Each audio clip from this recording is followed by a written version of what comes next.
因為我自己好中意利物浦球隊啦。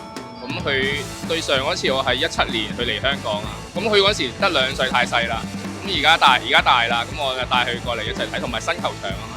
如果嚟到成個體育園咧，你會留意到啲人嗰個氣氛好好啊，同埋我覺得會嗰個感染力會大啲咯，係咯。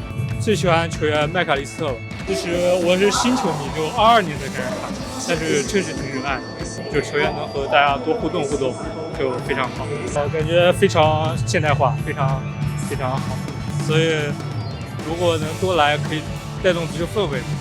Not me, no, I'm a West Ham fan. Well, he's a Liverpool fan, so I'm here for him. Yeah. But yeah, it's nice to see the team train and see the English teams here. I started supporting them this year.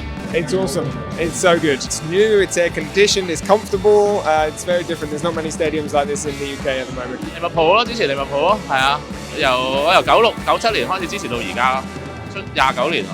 摩沙拿係啊，最想見到佢。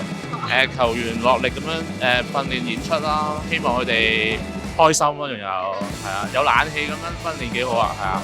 我第一次嚟啊，仲感受緊啊，未坐落去，陣間 feel 下就知係啊。蘇巴好似打機咁咯，係啊，幾感覺良好，係啊。